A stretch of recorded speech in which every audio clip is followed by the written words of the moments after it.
오늘도 괜찮지 않았습니다. 나는 괜찮지 않은 사람이었습니다. 괜찮다는 말은 거짓말이었습니다. 나는 괜찮지 않았습니다. 그런데도 평생 괜찮은 척하며 살았습니다. 선생님, 오늘도 괜찮으시죠? 나는 웃었습니다. 습관처럼요. 하지만 그 웃음 뒤에서 나는 늘 증명하고 있었습니다. 나는 괜찮은 사람이라고. 나는 문제없는 사람이라고.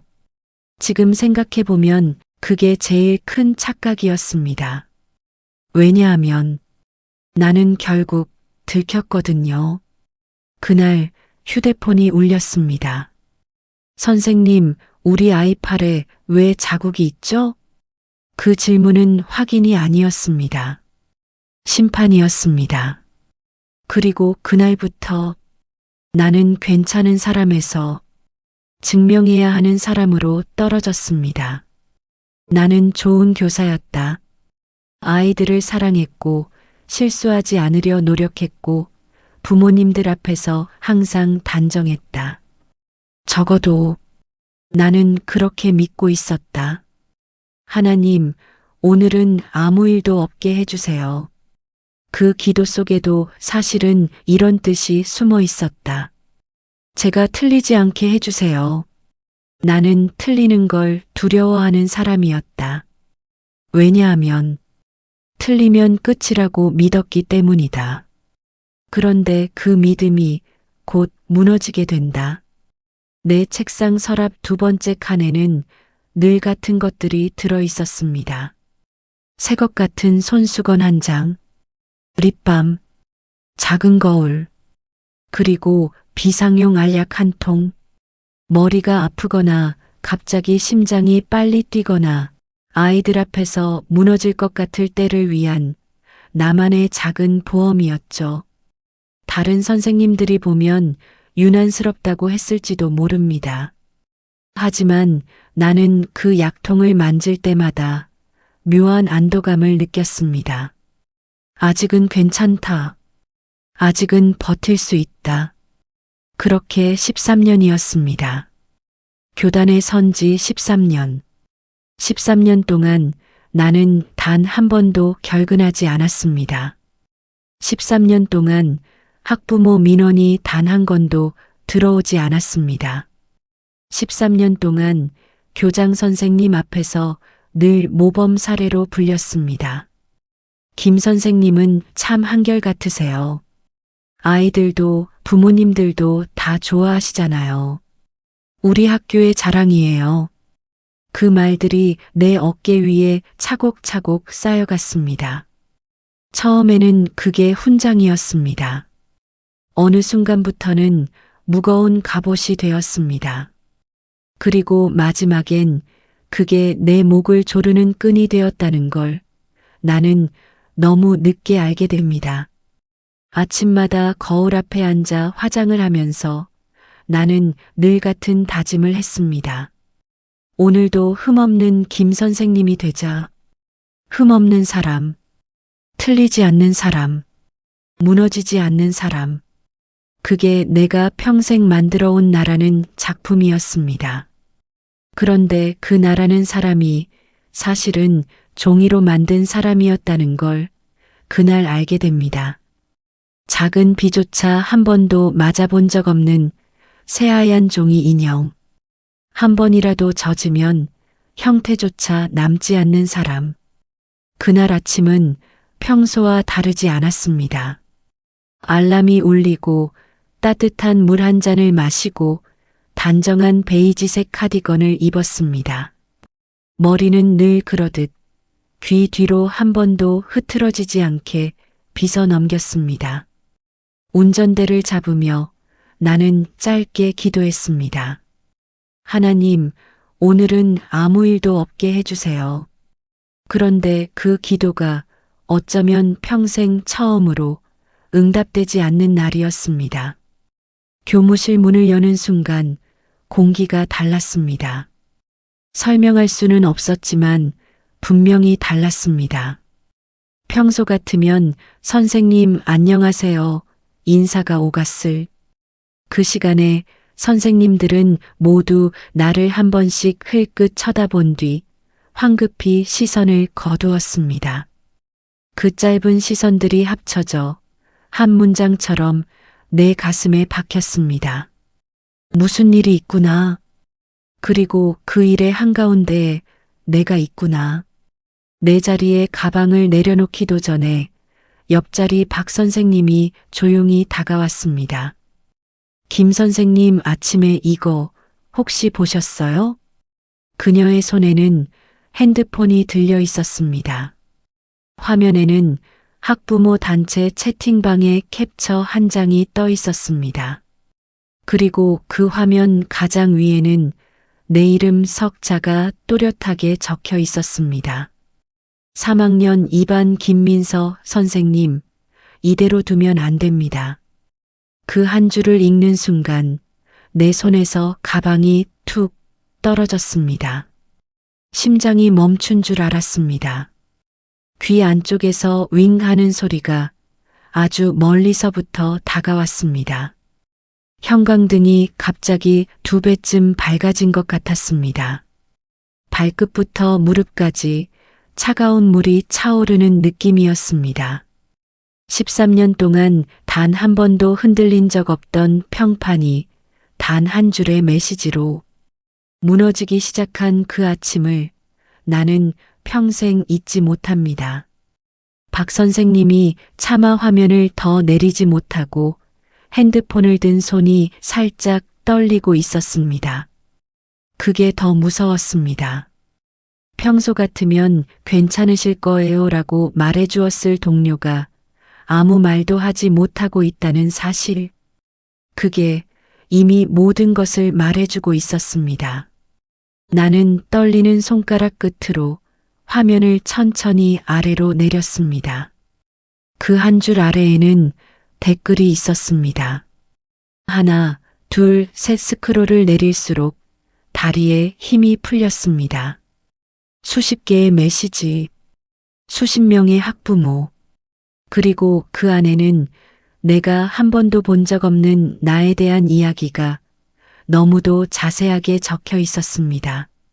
내가 한 적 없는 말, 내가 한 적 없는 행동, 그리고 내가 절대로 했을 리 없는 일들이. 그런데 이상한 일이 벌어졌습니다.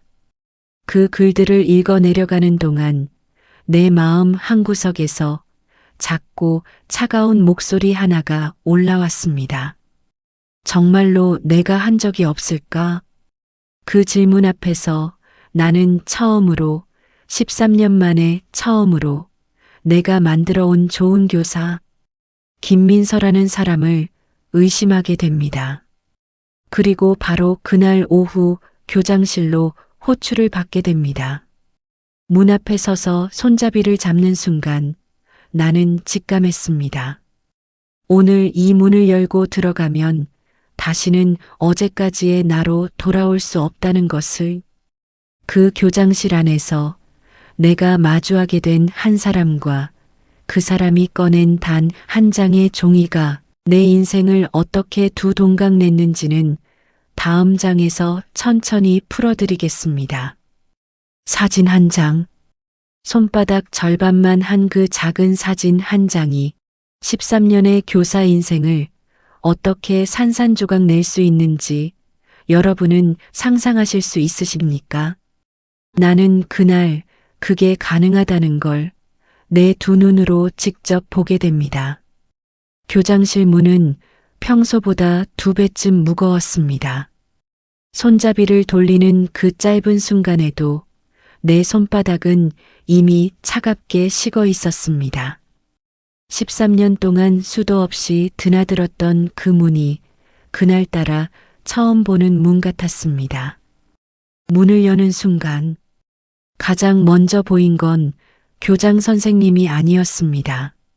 소파에 앉아 계신 한 어머님이었습니다. 3학년 2반 도연이 어머님. 학기 초 학부모 상담 때 가장 단정하게, 가장 따뜻하게 웃어주셨던 분. 우리 도연이 잘 부탁드려요, 선생님. 그 말이 아직도 귓가에 남아있는 분이었습니다. 그런데 그날 그 어머님의 얼굴에는 따뜻함이 없었습니다. 대신 무언가를 단단히 결심한 사람의 표정이 있었습니다. 앉으시죠, 김 선생님.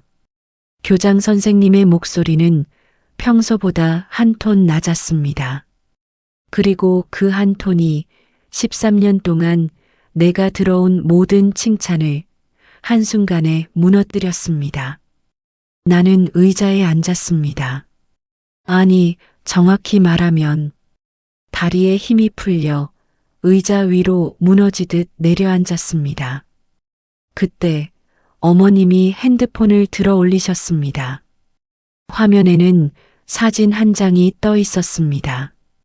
작은 팔, 8살 아이의 그 가느다란 팔뚝 위에 붉은 자국 하나가 선명하게 찍혀 있었습니다. 손가락 모양도 아니었습니다. 멍도 아니었습니다. 그저 작고 둥근 붉은 자국 하나. 나는 그 사진을 한참 들여다보았습니다. 그리고 마음 한구석에서 안도감 비슷한 것이 올라왔습니다.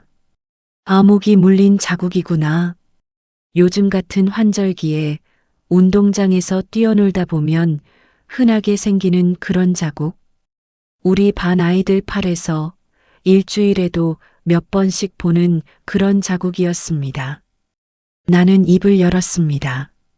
어머님, 이건 아마. 그런데 그 순간이었습니다. 어머님의 목소리가 내 말을 자르고 들어왔습니다. 왜 단정하시죠, 선생님? 그 한 문장에 나는 멈췄습니다. 심장이 한 박자 늦게 뛰었습니다. 왜 단정하시죠? 그 질문이 내 안에 무언가를 정확히 한가운데를 찔렀습니다. 13년 동안 한 번도 받아본 적 없는 종류의 질문이었습니다. 내가 무언가를 말하면 학부모님들은 늘 고개를 끄덕여 주셨습니다. 아, 그렇군요, 선생님. 역시 선생님이 잘 보고 계셨네요. 우리 아이를 잘 부탁드려요. 그런데 그날 처음으로 내가 입을 여는 순간 그 말이 의심받기 시작했습니다. 내가 13년 동안 입어왔던 그 단정한 베이지색 카디건이 처음으로 종이옷처럼 얇게 느껴졌습니다. 작은 비 한 방울이라도 떨어지면 그대로 찢어져 버릴 것 같은 그런 종이옷. 그리고 그 어머님의 다음 말이 그 종이옷 위로 떨어진 첫 번째 빗방울이었습니다. 선생님은 우리 도연이를 그동안 한 번도 자세히 본 적 없으시잖아요. 나는 숨을 멈췄습니다. 한 번도 자세히 본 적 없으시잖아요. 그 말이 내 안에 가장 부드러운 부분을 가장 정확하게 베어냈습니다.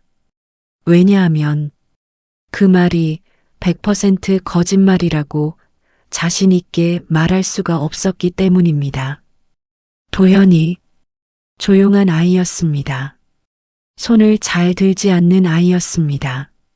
시끄러운 아이들 사이에서 늘 한 발짝 뒤에 서 있던 아이였습니다.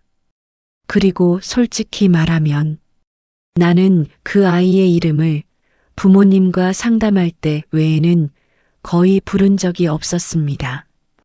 수업 시간에 손을 드는 아이들, 쉬는 시간에 내게 다가와 제잘거리는 아이들, 그 아이들의 이름은 내가 아침에 눈을 뜨자마자 떠올릴 수 있었습니다.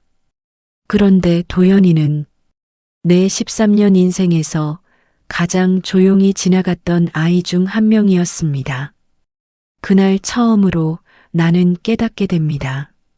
내가 좋은 교사라고 믿어왔던 그 자부심이 사실은 나에게 잘 보이는 아이들에게만 향해 있었다는 것을.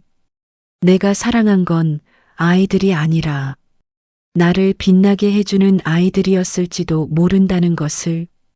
그 자각이 가슴 한가운데로 내려앉던 그 순간 교장 선생님이 책상 서랍을 천천히 여셨습니다. 그리고 그 안에서 한 장의 종이를 꺼내 내 앞에 내려놓으셨습니다. A사 한 장짜리 출력된 문서 한 장. 내 이름이 가장 위에 적혀 있었습니다. 그 아래에는 내가 그동안 단 한 번도 들어본 적 없는 어떤 단어가 적혀 있었습니다. 그 단어를 본 순간 나는 그제야 깨달았습니다. 이 일은 오늘 시작된 게 아니라는 것을, 그리고 이 일을 막을 수 있는 시간은 이미 지나갔다는 것을. 교장 선생님이 그 종이를 손가락으로 가리키며 조용히 입을 여신 그 한마디가 내 13년을 어떻게 다시 한번 무너뜨렸는지는 다음 장에서 풀어드리겠습니다. 단 한 줄, 8글자짜리 문장 하나가 한 사람을 어떻게 사람이 아닌 피고인으로 바꿔버릴 수 있는지 여러분은 상상하실 수 있으십니까? 나는 그 일주일 동안 그 변화가 얼마나 빠르게, 얼마나 잔인하게 일어나는지를 내 몸으로 직접 겪게 됩니다. 그날 교장실을 나온 뒤의 일주일은 내 인생에서 가장 길었던 일주일이었습니다. 집에 돌아와 가장 먼저 한 일은 핸드폰을 거실 식탁 위에 엎어놓는 것이었습니다. 화면을 보고 싶지 않았습니다. 진동이 울리는 것조차 두려웠습니다. 그런데 이상하게도 나는 자꾸만 그 핸드폰 쪽으로 시선이 갔습니다. 마치 눈을 감고 자려 누웠을 때 천장 어딘가에 작은 물방울 하나가 맺혀 있다는 걸 알게 된 사람처럼, 그 물방울이 언제 떨어질지 몰라 결국 한숨도 자지 못하는 사람처럼 나는 결국 새벽 2시에 그 핸드폰을 다시 집어들었습니다. 그리고 그 새벽에 내 단톡방은 나에 대한 재판장이 되어 있었습니다. 학부모 단톡방, 3학년 2반 24명의 어머님과 아버님들이 모여있는 그 방에 도연이 어머님이 그날 오후 그 사진을 올려놓으셨습니다. 작은 팔, 붉은 자국, 그리고 그 아래로 댓글들이 쌓여가고 있었습니다. 처음에는 짧았습니다. 어머, 이게 뭐예요? 세상에, 우리 아이도 한번 봐야겠네요.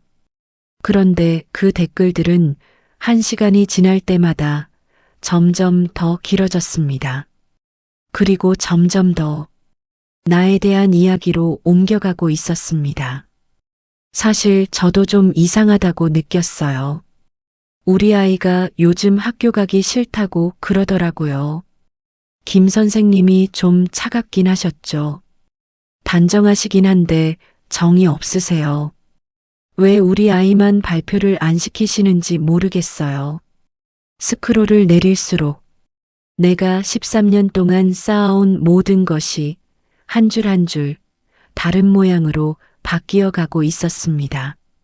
내가 단정하다고 칭찬받았던 그 단어가 이제는 차갑다로 바뀌어 있었습니다. 내가 한결같다고 칭찬받았던 그 단어가 이제는 정이 없다로 바뀌어 있었습니다. 내가 평생 입어왔던 그 베이지색 카디건이 이제는 누구에게도 따뜻해 보이지 않았습니다. 그리고 새벽 1시 43분 어떤 어머님이 올린 한 줄, 요즘 좀 이상하죠? 그 7글자가 내 가슴 한가운데에 작은 못 하나처럼 박혔습니다. 요즘 좀 이상하죠? 그 한마디 위로 댓글이 다시 줄지어 달리기 시작했습니다. 맞아요. 저도 그렇게 느꼈어요. 아무래도 이상해요. 무슨 일이 있는 게 분명해요. 나는 그 화면을 보면서 처음으로 깨달았습니다. 나는 더 이상 사람이 아니라는 것을, 나는 이제 증명해야 하는 존재였습니다. 내가 그 아이를 때리지 않았다는 것을, 내가 그 아이를 무시하지 않았다는 것을, 내가 이상한 사람이 아니라는 것을 매 순간, 매 호흡마다 증명해야 하는 사람. 그 자리는 사람이 서 있을 수 있는 자리가 아니었습니다. 다음 날 아침, 학교로 가는 길은 평소보다 2배쯤 멀게 느껴졌습니다. 운전대를 잡은 손에 자꾸만 땀이 났습니다. 신호등이 빨간불일 때마다 차창 밖으로 지나가는 사람들이 모두 나를 알아보고 있는 것 같았습니다.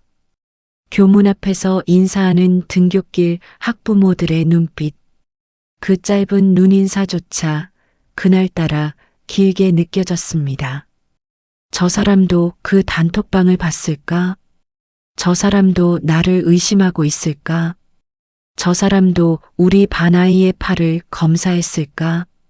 나는 더 이상 아이들을 보고 있지 않았습니다. 나는 나를 보는 시선들을 보고 있었습니다. 교실 문을 여는 순간 평소처럼 와르르 달려와야 할 아이들이 그날은 조용히 자기 자리에 앉아 있었습니다. 24개의 작은 눈동자가 일제히 나를 바라보고 있었습니다.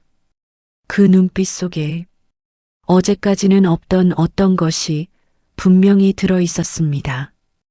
호기심, 두려움, 그리고 엄마 아빠가 어젯밤 식탁에서 나누었을 어떤 대화의 흔적.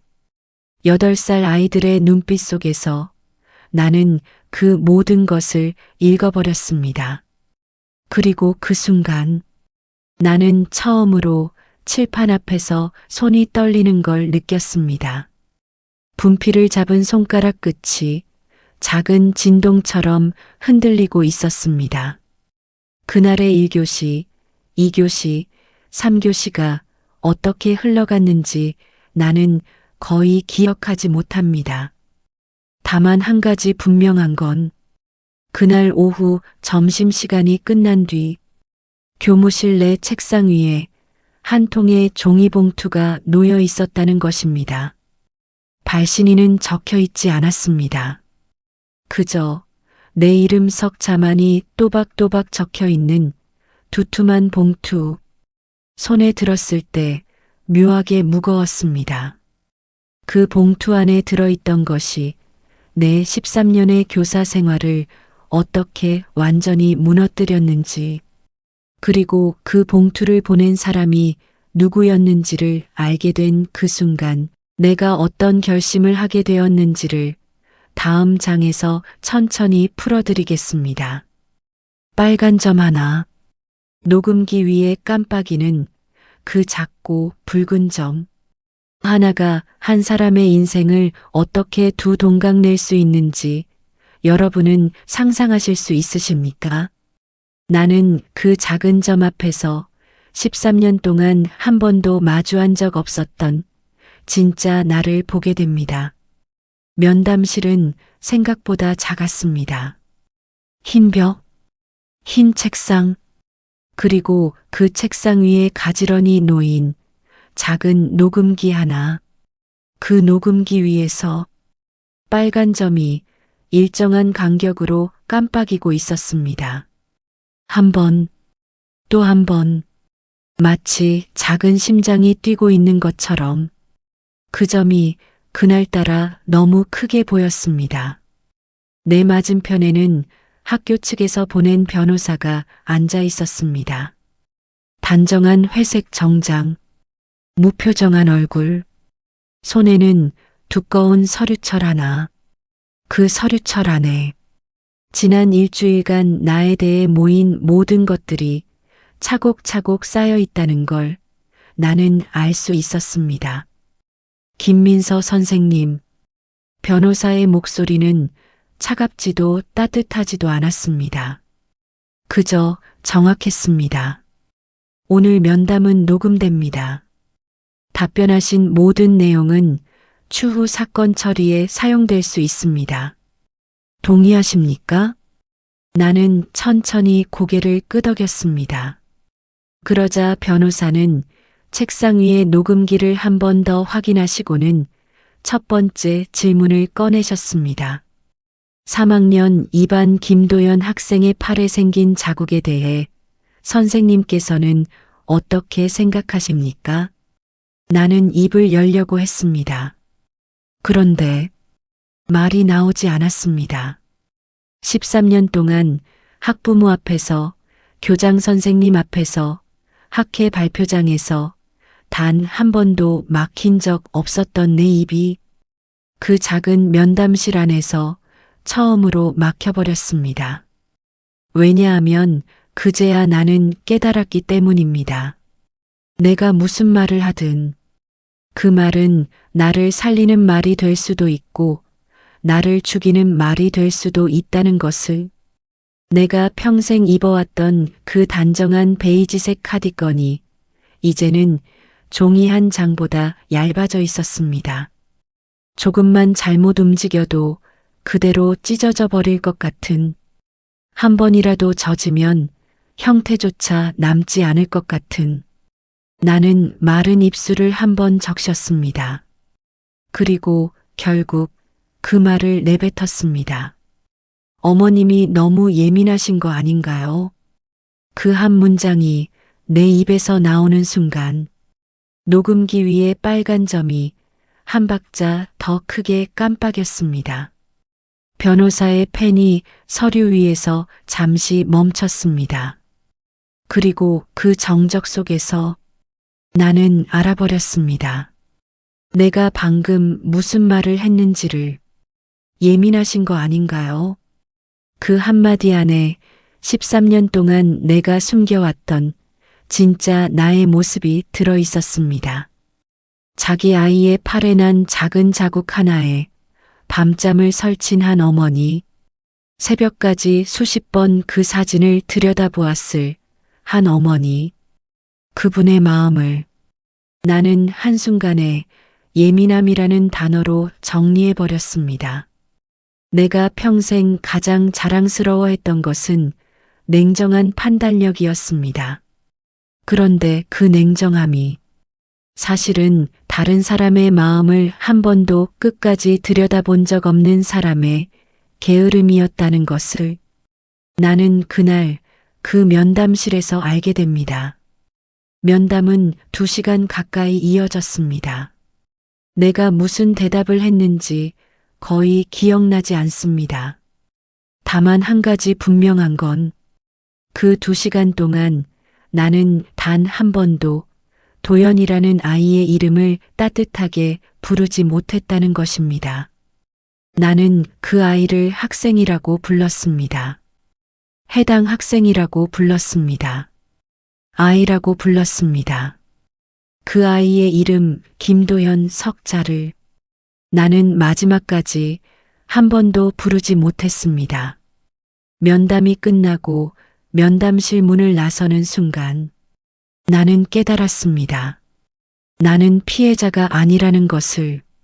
내가 그동안 단톡방의 댓글을 보면서 학부모들의 시선을 느끼면서 왜 나에게만 이런 일이라고 억울해했던 그 모든 시간 동안 나는 한 번도 도연이의 마음에 대해서는 생각해 본 적이 없었다는 것을, 그 아이가 13년 차 베테랑 교사 앞에서 얼마나 작아졌을지를, 그 아이가 손을 들지 못했던 그 매 순간이 얼마나 무거웠을지를, 그 아이가 집에 돌아가 엄마 앞에서 무슨 표정을 지었을지를.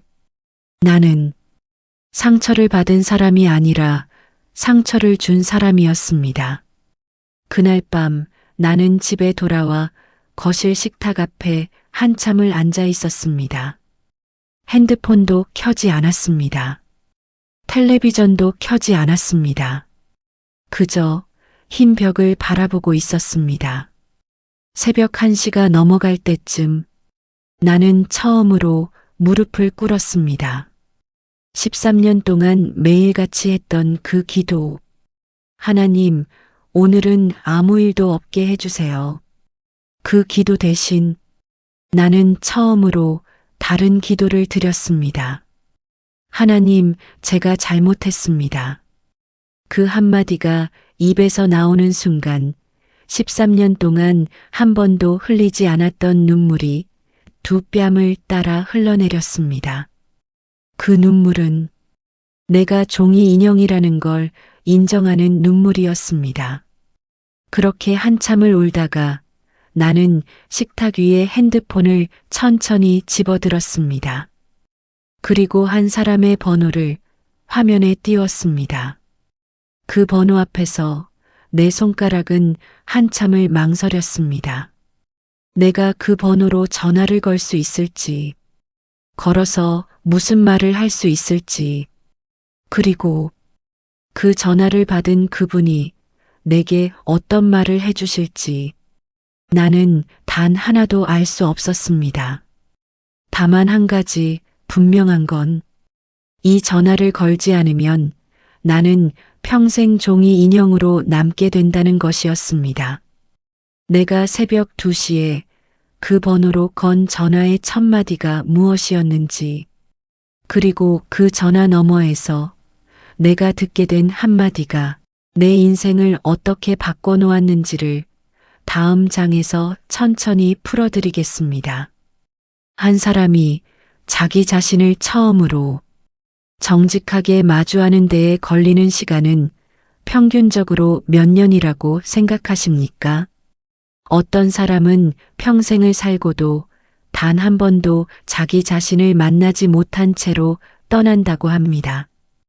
그리고 나는 그날 밤 13년 만에 처음으로 진짜 나와 마주 앉게 됩니다. 새벽 2시, 나는 결국 그 번호를 누르지 못했습니다. 손가락은 화면 위에서 한참을 떨었지만 마지막 통화 버튼은 끝내 누르지 못했습니다. 대신 나는 핸드폰을 식탁 위에 내려놓고 식탁 의자에 다시 앉았습니다. 이상한 일이었습니다. 그 새벽 나는 울지 않았습니다.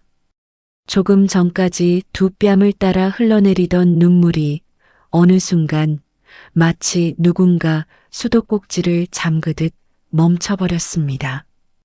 대신 내 안에서 아주 조용한 질문 하나가 올라왔습니다. 나는 어떤 사람이었지? 13년 동안 나는 한 번도 나에게 그 질문을 한 적이 없었습니다. 내가 어떤 사람인지는 늘 다른 사람들이 정해 주었으니까요. 김 선생님은 단정하세요. 김 선생님은 한결같으세요. 김 선생님은 우리 학교의 자랑이에요. 그 칭찬들이 내가 누구인지를 정의해주는 답안지였습니다. 그런데 그 답안지가 일주일 만에 모두 백지로 돌아갔을 때 나는 처음으로 그 백지 앞에 혼자 앉아 있게 됩니다. 식탁 위에는 따뜻한 물 한 잔이 놓여 있었습니다. 차가운 새벽 공기가 창문 틈으로 스며들고 있었습니다. 그리고 거실 한쪽 벽에는 13년 전 첫 출근을 하던 날 어머니께서 선물로 주신 작은 십자가 하나가 걸려 있었습니다.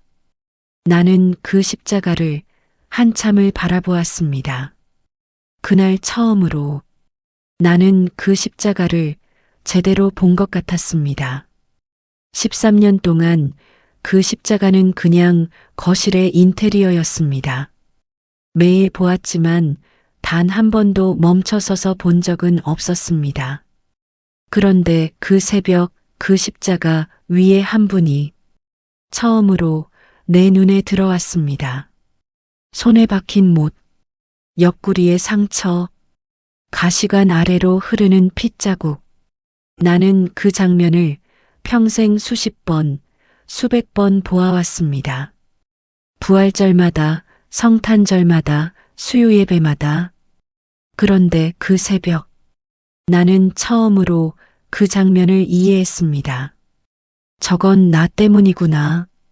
그 한마디가 가슴 한가운데로 내려앉는 순간 나는 작은 소리로 숨을 들이마셨습니다. 13년 동안 나는 늘 착한 김민서였습니다.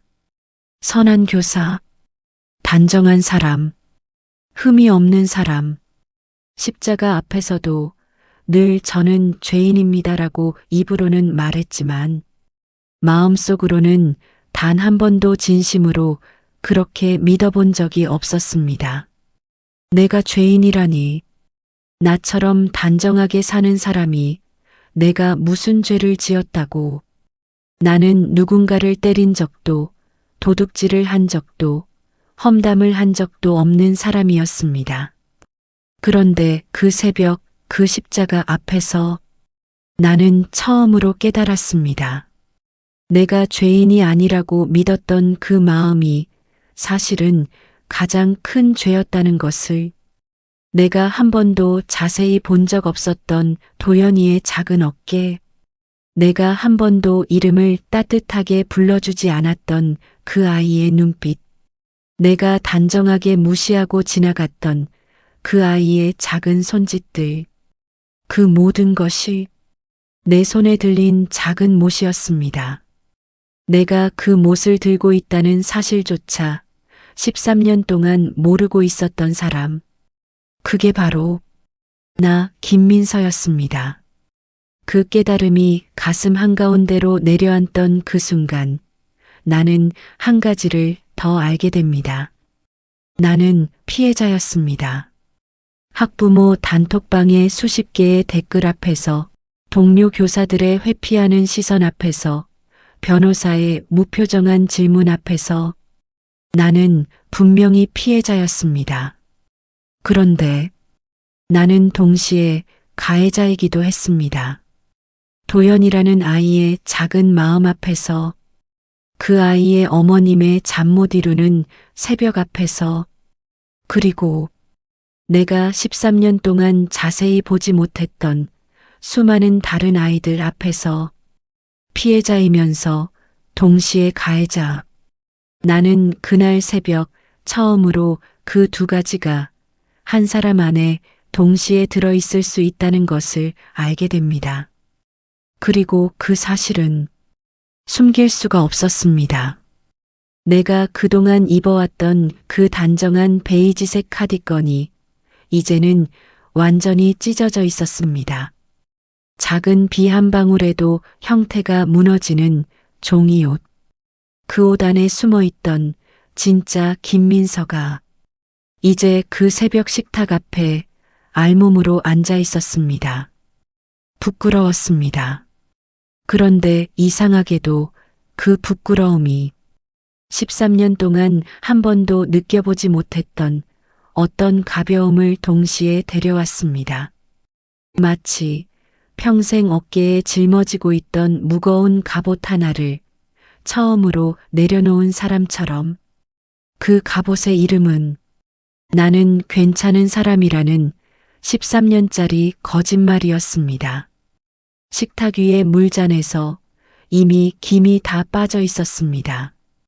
나는 그 물잔을 손에 쥐고 천천히 한 모금을 마셨습니다. 그리고 십자가를 다시 한번 올려다보며 입을 열었습니다. 하나님, 저 어떻게 해야 합니까? 그 질문 앞에서 이상하게도 내 마음은 두렵지 않았습니다. 13년 동안 단 한 번도 묻지 못했던 그 질문을 처음으로 입 밖으로 꺼낸 그 새벽에 나는 알게 됩니다.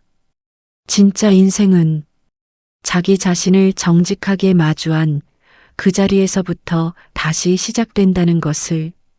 그리고 그 새벽 3시, 식탁 위의 핸드폰이 갑자기 짧게 진동했습니다. 새벽 3시에 단 한 사람으로부터 도착한 그 한 통의 메시지가 내 인생을 어떤 방향으로 다시 돌려놓았는지를 다음 장에서 천천히 풀어드리겠습니다. 너는 괜찮지 않다. 이 한 문장이 어떻게 한 사람의 인생에서 가장 따뜻한 말이 될 수 있는지 여러분은 상상하실 수 있으십니까? 나는 평생 그 말을 가장 두려워하며 살아왔습니다. 그런데 그 새벽 3시 나는 처음으로 그 말 앞에서 진짜로 살아 숨쉬게 됩니다. 새벽 3시 식탁 위에 핸드폰이 짧게 한번 진동했습니다. 나는 그 진동 소리에 잠시 숨을 멈췄습니다. 이 시간에 누가 조심스럽게 화면을 들여다보니 발신이는 13년 전 첫 발령을 받았을 때 나를 가르쳐 주셨던 선배 교사 한 분이었습니다. 지금은 정년 퇴임을 하시고 시골 작은 교회에서 권사로 섬기고 계신 분, 내 모든 일을 알고 계실 리가 없는 분이었습니다. 그런데 그분이 새벽 3시에 나에게 메시지를 보내셨습니다. 화면 위에는 단 한 줄의 성경 구절이 떠 있었습니다. 우리가 아직 죄인 되었을 때에 그리스도께서 우리를 위하여 죽으셨느니라. 그 한 줄을 읽는 순간 나는 핸드폰을 식탁 위에 다시 내려놓았습니다. 그리고 두 손으로 얼굴을 감쌌습니다. 13년 동안 나는 평생 같은 이야기를 들으며 살았습니다. 너는 괜찮은 사람이야. 너는 잘하고 있어. 너는 흠이 없어. 그 말들이 나를 살게 하는 양식인 줄 알았습니다. 그런데 그 새벽 나는 처음으로 깨달았습니다. 그 말들은 나를 살게 한 게 아니라 나를 가짜로 살게 한 것이었습니다. 진짜 김민서는 그 말들 뒤에 13년 동안 숨어 있었습니다. 작은 비 한 방울에도 무너지는 종이 인형.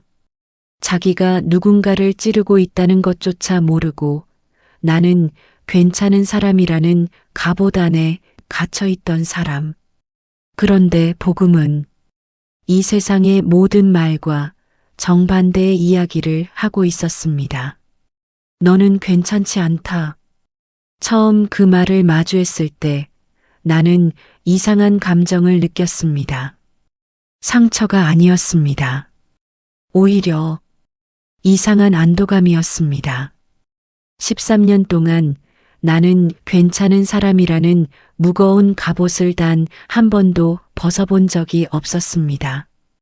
샤워를 할 때도, 잠을 잘 때도, 가족과 식사를 할 때도 그 갑옷은 한 번도 내려놓을 수 없는 옷이었습니다. 왜냐하면 그 갑옷을 벗는 순간 나는 사라질 거라고 믿었기 때문입니다. 그런데 복음은 나에게 말하고 있었습니다. 그 갑옷, 이제 벗어도 된다. 내가 괜찮지 않아도 나는 너를 안는다. 처음에는 그 말이 이해되지 않았습니다. 이게 왜 좋은 소식일까? 너는 괜찮지 않다는 말이 어떻게 복음이라는 이름을 가질 수 있을까? 그런데 그 새벽 식탁 앞에 앉아 있는 동안 나는 천천히 그 의미를 알게 됩니다. 이 세상의 모든 사랑은 조건 위에 세워져 있었습니다. 부모님은 내가 1등을 했을 때 가장 환하게 웃으셨습니다. 학부모들은 내가 단정했을 때 가장 따뜻하게 인사하셨습니다. 동료들은 내가 흠이 없었을 때 가장 가까이 앉아주었습니다. 그 모든 사랑은 내가 괜찮은 사람으로 보일 때만 유효한 사랑이었습니다. 내가 무너지는 순간 그 사랑은 학부모 단톡방의 댓글 한 줄로 한순간에 차가워질 수 있는 사랑이었습니다. 그런데 그 한 줄의 성경 구절은 내게 말하고 있었습니다. 내가 아직 죄인 되었을 때에, 이 말은 내가 변하기 전에, 내가 정리되기 전에, 내가 단정해지기 전에 가장 더러운 모습 그대로의 나를 이미 안아주셨다는 뜻이었습니다. 그 의미가 가슴 한가운데로 내려앉던 그 순간 나는 두 번째 눈물을 흘리게 됩니다. 처음 면담실에서 흘렸던 눈물은 억울함의 눈물이었습니다. 두 번째, 식탁 앞에 무릎을 꿇었을 때 흘렸던 눈물은 부끄러움의 눈물이었습니다. 그런데 그 새벽 3시 그 한 줄의 메시지 앞에서 흘린 세 번째 눈물은 들켜버린 사람의 눈물이었습니다. 13년 동안 숨어있던 진짜 나의 모든 모습이 이미 누군가에게 다 들켜 있었다는 것을 알게 된 그 사람의 눈물이었습니다. 그런데 더 놀라운 건 그렇게 다 들킨 상태에서도 나는 버려지지 않았다는 것이었습니다. 세상에서 가장 두려운 일이 무엇일까요? 그것은 가장 부끄러운 모습이 들키는 것입니다. 그래서 우리는 평생 그 모습을 숨기느라 갑옷을 입고 살아갑니다. 베이지색 카디건, 단정한 머리, 흠없는 평판, 그것들이 다 들키지 않기 위한 갑옷이었습니다. 그런데 복음은 우리에게 말합니다. 내가 가장 부끄러워하는 그 모습을 나는 이미 다 알고 있다. 그리고 그 모습 그대로의 너를 나는 이미 안았다. 이 말은 이 세상에서 가장 무서운 말이면서 동시에 가장 따뜻한 말입니다. 가장 무서운 이유는 더 이상 숨을 곳이 없기 때문입니다. 가장 따뜻한 이유는 더 이상 숨을 필요가 없기 때문입니다. 나는 그 새벽 3시 식탁 앞에서 처음으로 갑옷을 내려놓았습니다. 13년 동안 한 번도 벗지 못했던 그 무거운 갑옷을 그리고 알게 되었습니다. 그 갑옷 아래에 진짜 나는 생각보다 작고 생각보다 약하고 생각보다 사랑받기 위해 만들어진 사람이었다는 것을 그날 새벽이 지나고 다음 날 아침이 밝았을 때 나는 식탁에서 일어나 옷장 앞으로 갔습니다.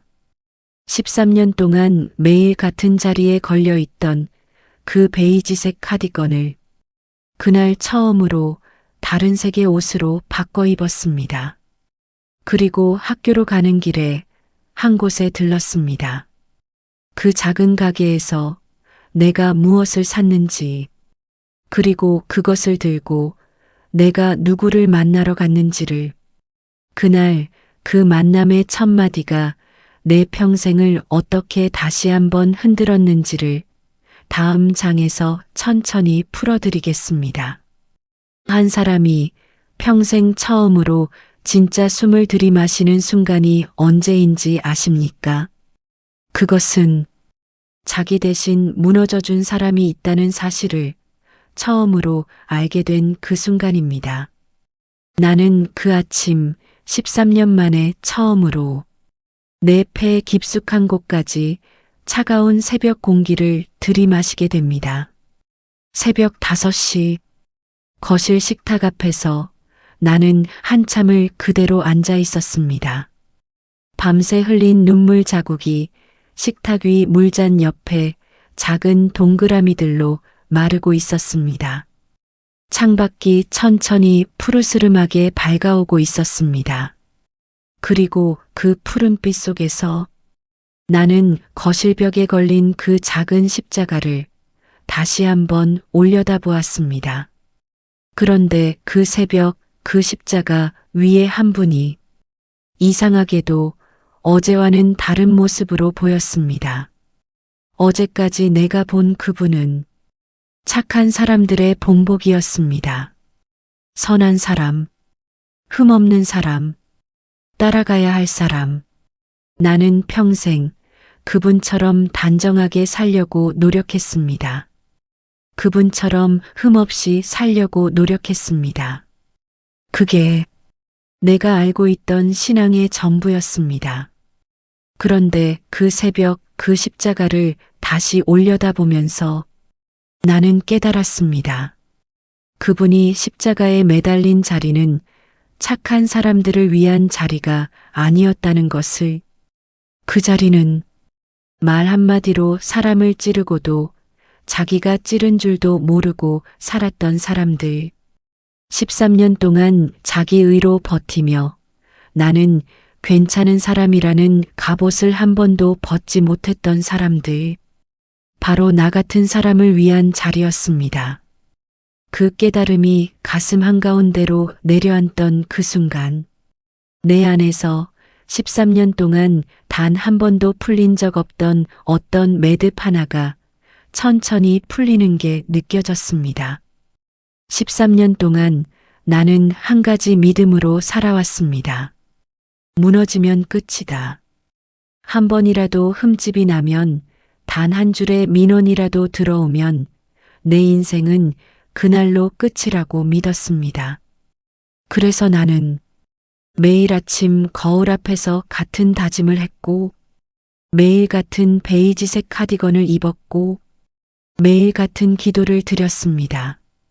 하나님, 오늘은 아무 일도 없게 해주세요. 그 기도는 사실 기도가 아니었습니다. 그것은 무너지지 않으려고 안간힘을 쓰는 한 종이 인형의 절박한 외침이었습니다. 그런데 그 새벽 나는 처음으로 알게 됩니다. 내가 그렇게 무너지지 않으려고 발버둥 치고 있을 때 이미 누군가가 나를 대신해서 무너져 있었다는 것을. 그분이 무너지신 자리, 그 자리가 십자가였습니다. 그분의 손에 박힌 못, 옆구리의 상처, 가시관 아래로 흐르던 핏자국, 그 모든 것이 내가 13년 동안 그토록 두려워했던 무너짐을 그분이 대신 통과해 주신 흔적이었습니다. 이 사실이 무엇을 의미하는지 여러분은 아십니까? 그것은 내가 더 이상 무너지지 않기 위해 살지 않아도 된다는 뜻이었습니다. 13년 동안 나는 매일 아침마다 갑옷을 입었습니다. 그 갑옷의 무게는 아침마다 1kg씩 늘어났습니다. 칭찬을 들으면 늘어났고, 평판이 좋아지면 늘어났고, 단정하다는 말을 들을 때마다 그 갑옷은 더 무거워졌습니다. 13년이 지났을 때 나는 더 이상 그 갑옷을 들고 일어설 수 없는 상태였습니다. 그래서 학부모 단톡방의 단 한 줄에 내 모든 것이 한순간에 무너진 것이었습니다. 종이 한 장이 무거운 갑옷의 무게를 견딜 수 없었던 것이지요. 그런데 그 새벽, 나는 처음으로 그 갑옷을 내려놓아도 된다는 것을 알게 됩니다. 왜냐하면 그 갑옷이 막아주려고 했던 모든 화살을 누군가가 이미 그 몸으로 다 받아주셨기 때문입니다. 그 사실을 깨닫는 순간 나는 처음으로 깊게, 정말 깊게 숨을 들이마셨습니다. 13년 동안 나는 늘 얕은 숨만 쉬고 살았습니다. 깊게 숨을 들이마시면 갑옷 안에서 무언가가 들킬 것 같았기 때문입니다. 그래서 늘 짧고 얕고 조심스러운 숨만 쉬었습니다.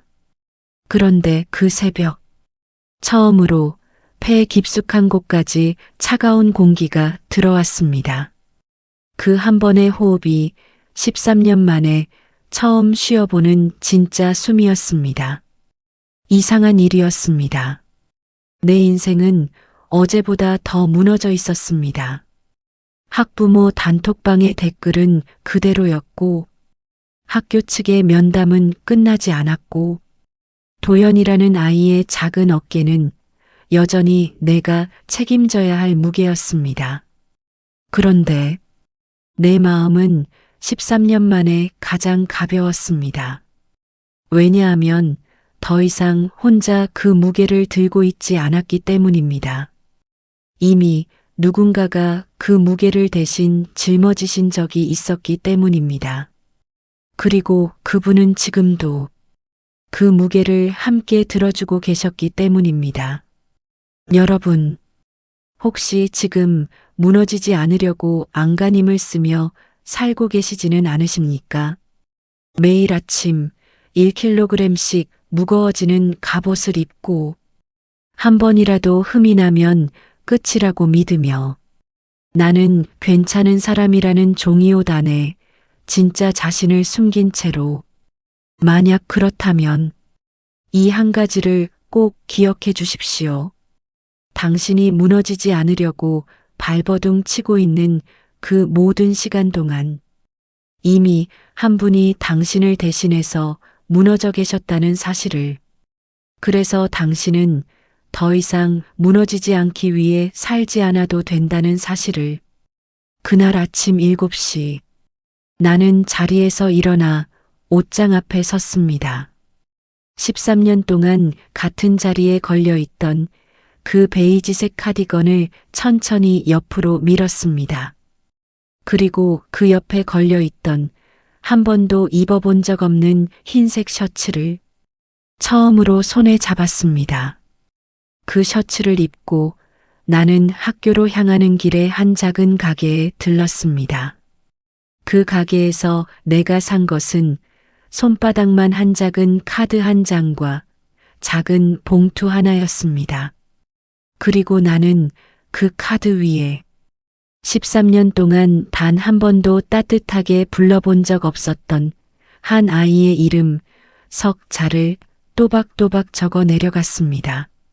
내가 그 카드 안에 무엇을 적었는지, 그리고 그 카드를 들고 누구를 만나러 갔는지, 그 만남의 첫 순간 내가 마주하게 된 한 장면이 내 인생을 어떻게 영원히 바꿔놓았는지를 다음 장에서 천천히 풀어드리겠습니다. 한 사람을 끝내 살게 만드는 한마디는 길지 않다고 합니다. 평균 5글자 안쪽이라고 하지요.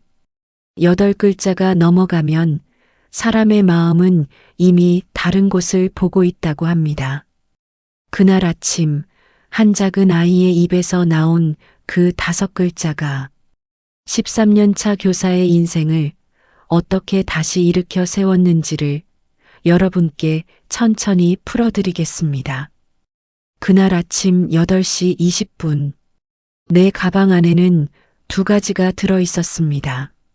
하나는 그 작은 가게에서 산 손바닥만 한 카드 한 장, 그 카드 위에는 도연이에게라는 5글자가 또박또박 적혀 있었습니다.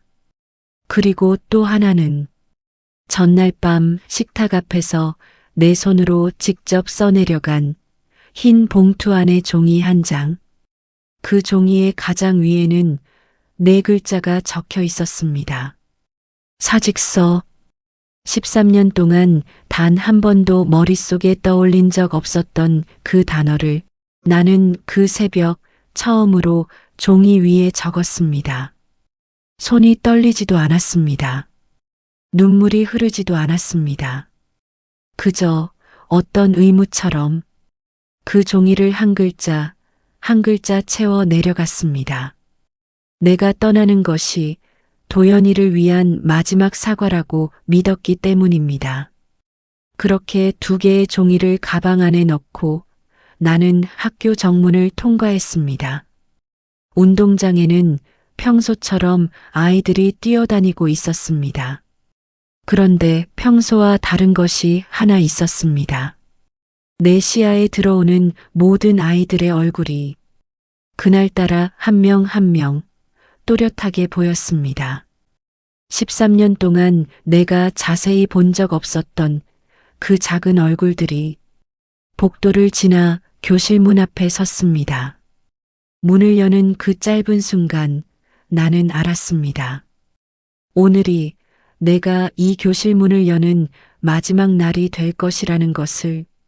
문을 천천히 열었습니다. 24명의 아이들이 일제히 나를 바라보았습니다. 그 시선들 사이에서 가장 안쪽 자리에 앉은 한 아이의 눈동자가 내 눈에 들어왔습니다. 도연이. 13년 동안 가장 조용히 지나갔던 아이. 13년 동안 내가 단 한 번도 따뜻하게 이름을 불러주지 않았던 아이. 그 아이가 그 아침 처음으로 나에게 손을 들어 보였습니다. 작은 손, 가느다란 팔. 그 팔뚝 위에는 일주일 전 그 사진 속의 붉은 자국이 아직 옅게 남아 있었습니다.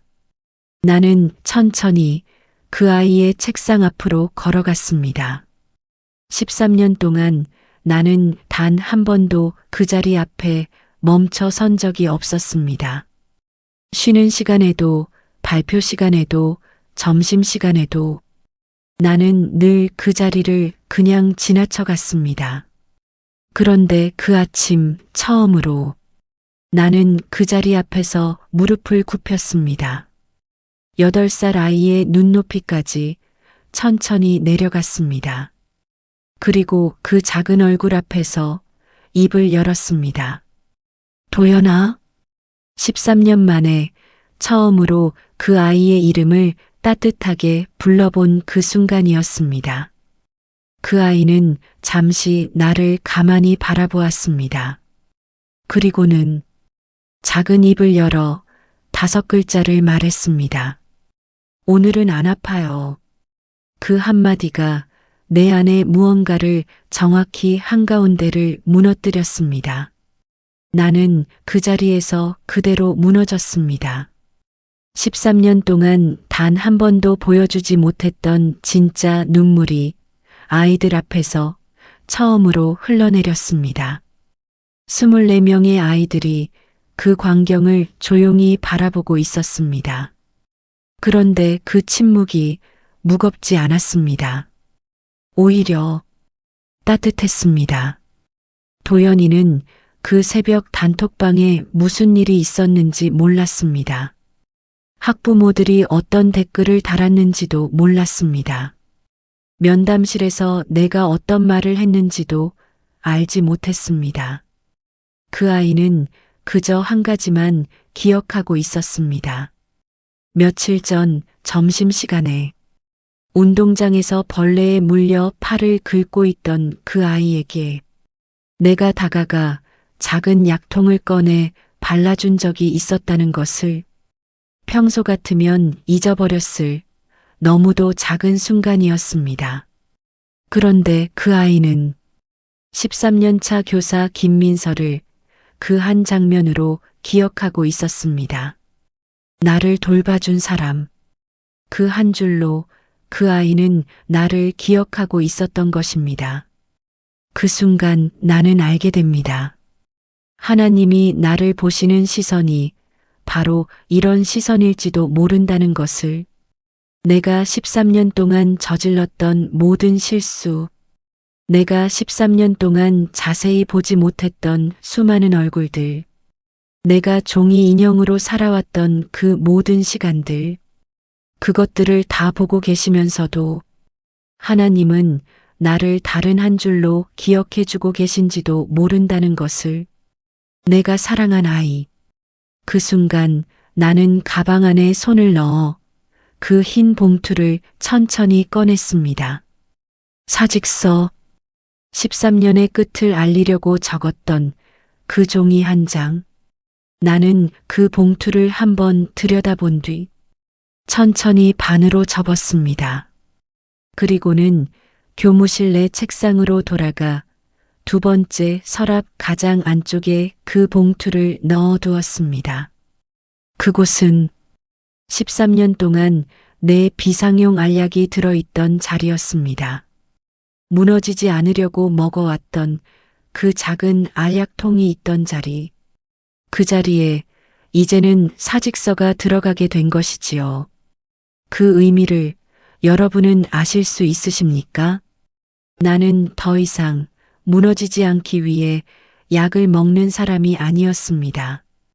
이제 나는 언제든 무너질 수 있다는 것을 받아들이고 그래도 다시 일어설 수 있는 사람이 되어 있었습니다. 왜냐하면 이미 누군가가 나를 대신해서 무너져 주셨기 때문입니다. 그날 이후 나는 한 가지 결심을 하게 됩니다. 조금만 더 해보자. 완벽해서가 아니었습니다.